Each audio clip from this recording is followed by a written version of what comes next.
A recently fermented It's wine. the freshly pressed fruit juice. Okay, so it's a non-fermented wine.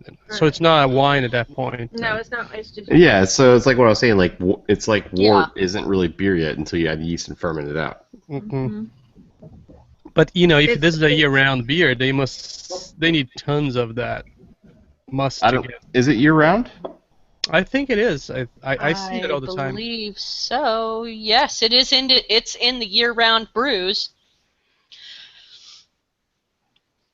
Although it recommends it with sushi, I don't think I'd have this with sushi. Come on, They do have everything is Dogfish good if Head. the right sushi. Dogfish Head does have a beer. I can't remember which one it is. Does have a beer specifically for sushi, I think. But I can't remember which one it is. The whole series that they make, the 60, 61, and 75, 91, the 75 was my favorite from, I think that beer is such a perfect beer. It's not. Yeah, it's pretty good. The one, of course, I know I will talk about one of my favorites here in a moment, but other than the one I'm going to talk about in a moment, my favorite is one they don't make anymore, which is the Squall IPA. I don't think I ever had that. The Squall IPA, you can look it up. I could be wrong, but I'm pretty sure Squall IPA is a bottle-conditioned 90-minute with may or may not have extra dry hopping. I would think it would have like limited some kind of draft juice. only. It's Ah. fantastic. I It's never only had that. It's on tap at one brew pub. And how did you get it then? They used to bottle it. Oh, all right. They used to. It's probably been maybe 4 years or so since they bottled it. All right. Three We need types to- of malts and dry hopped with Simcoe, Amarillo, Palisade, Ooh. and Squall. It's a citrus forward. Do you get a lot of citrus off it? Yeah. See, the thing is, I'm pretty sure it's supposed to be like a very similar version to 90, but a bottle conditioned when it was bottled. But I do feel that it is more citrusy than the 90 is, even though the 90 is really not that citrusy, so it's not really going out on a limb, I should say. But I don't know, maybe that just extra dry hopping gives it more, that more aroma that kind of makes the flavor seem more citrusy. I sometimes think that they at Dogfish Head, they just sit down and think, what haven't we put in beer yet that we can? You know what? I like that though. I really love that. What Let's put rules can we brownies in break there. today? Let's get some salt from the Dead Sea and see what can we make of that. Maybe we can make a weird goza from there. What was the one they made? The chicha? Chicha? Corn, yeah, the corn. Are you talking about the Yeah. corn beer? That corn- they, He broke- they he all broke took his tooth. turns. They all took turns chewing the corn Yeah. and spitting it out. Oh, I remember Well, hearing no, they about stopped. that. Yeah, he broke his tooth, so they Yeah. decided to get a mill and they start milling and just spit it in or something like that. So it's okay until someone breaks a tooth. I wouldn't mind trying to make that. Oh, sure. It sounds really gross, but I'm willing to drink gross stuff. I'm willing to eat. Well, see, that's the thing. At the end gross of the day, that stuff. beer was all boiled and everything, so it was sanitary. It's just Yeah. kind of the process of going into it was kind of gross, but Well, hey. it's sanitary in their case, but the original, it's they use the saliva as a fermenter for the drink. Yeah. We're not talking about the original chicha. We're talking about the Dogfish Head one. All right, now if I ever drink that, please don't remind me of that before I drink it, because it will gross me out. And I won't Here, be able to Lola, drink. try this. Well, Try this will. go back and buy that 120, and then we'll have you drink chicha after that. And then tell me I'm drinking backwash. Yes. And then watch me vomit. So you can correct my math if I could be wrong, but I will take your 61 and add 59 for the 20? 120-minute IPA. Yay.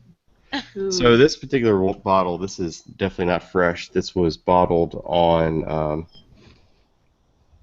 February 15th, 2013.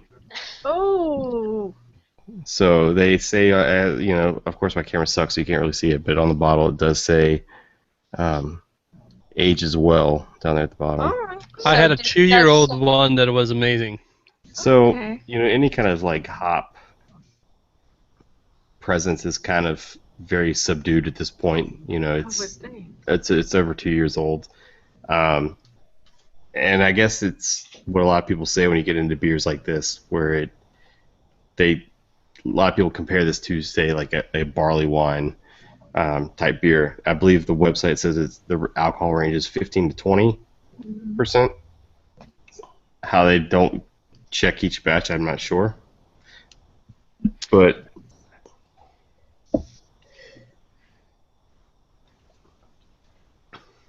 That is a good beer. it's, for being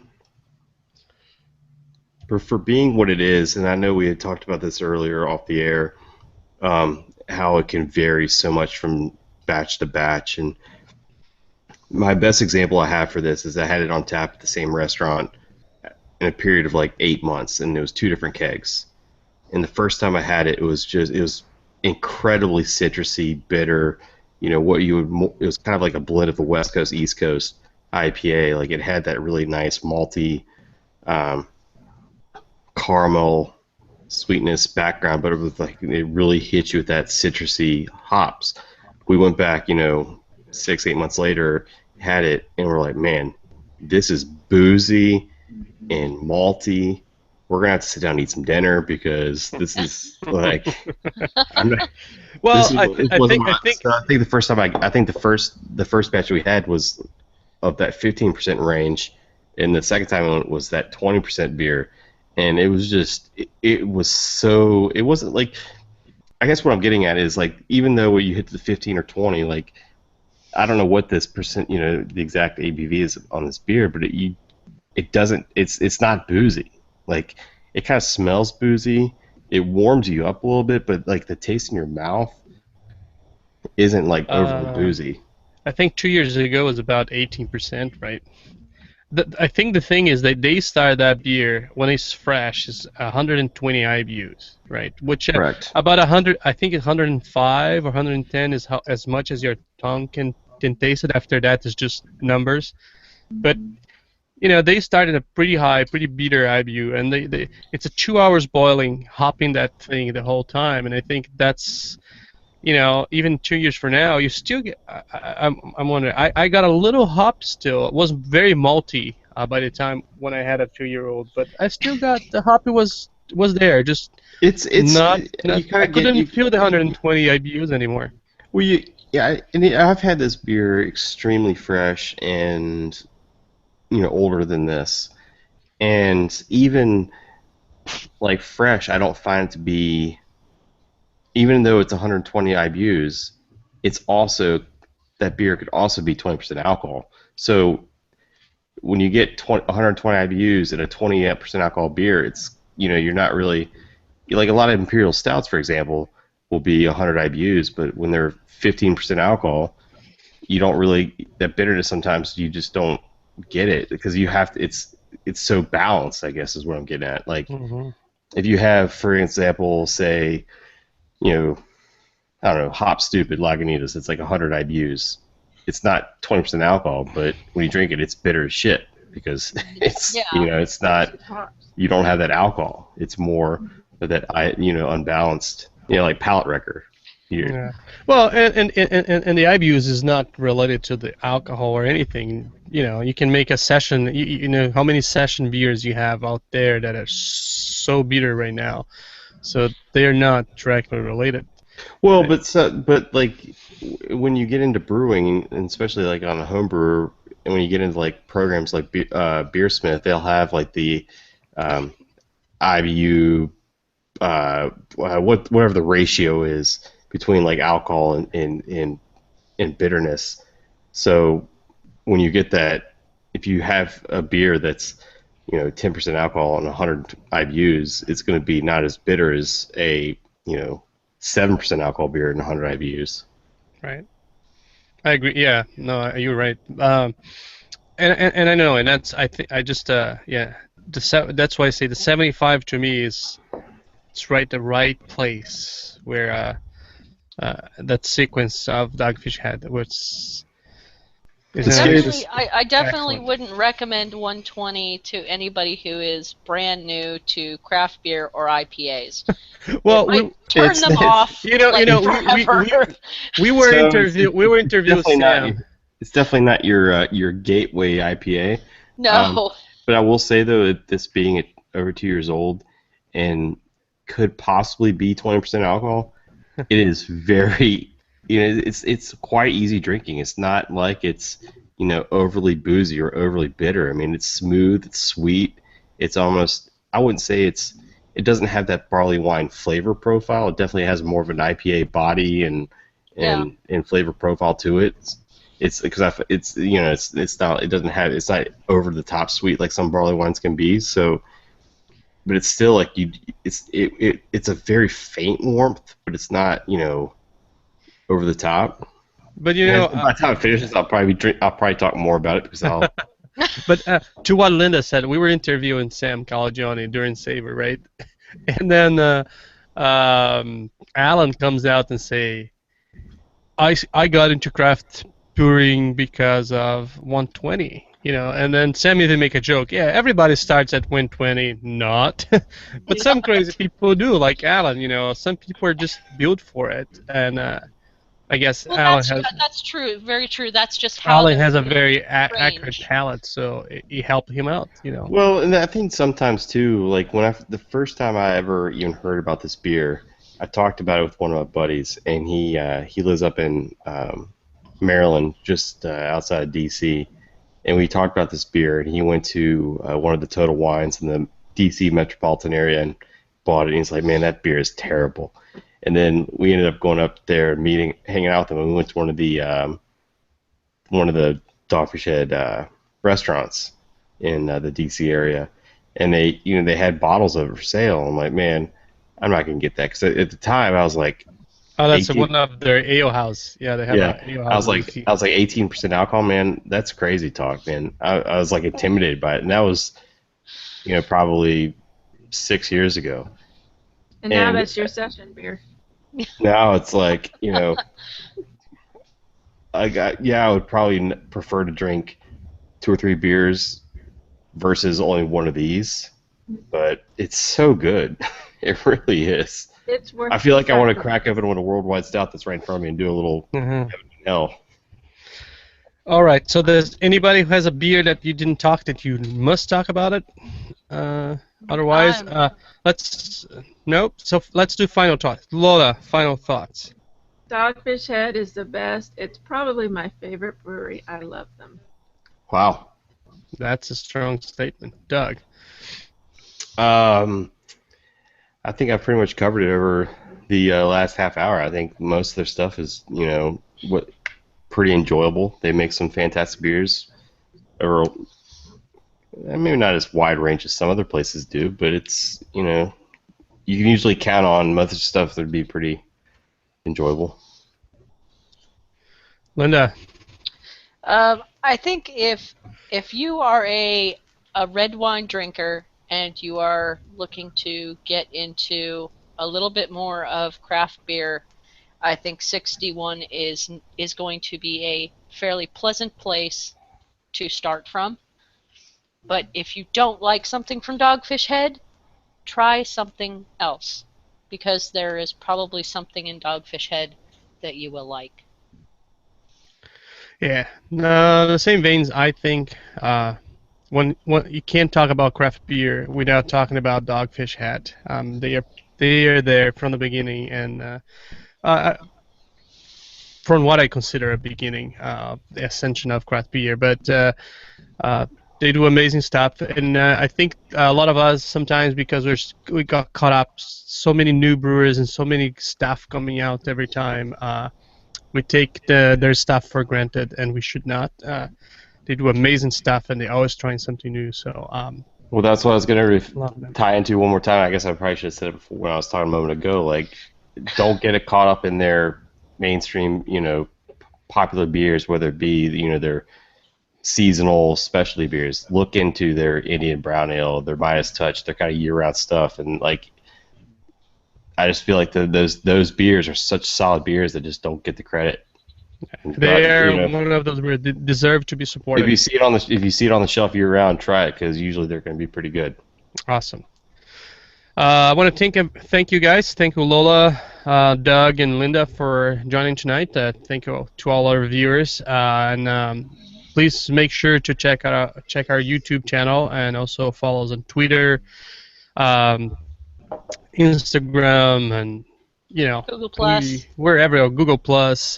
Join our community Craft Beer Nation on Google Plus, and come meet us again next week at the same time. Friday Night Hangout every Friday at 10 p.m. And if you want to be part of the after party, just put a note on the on our little event there, and we'll get you in right now. So, thank everybody. Have a great night, and see you guys next week. Drink more beer.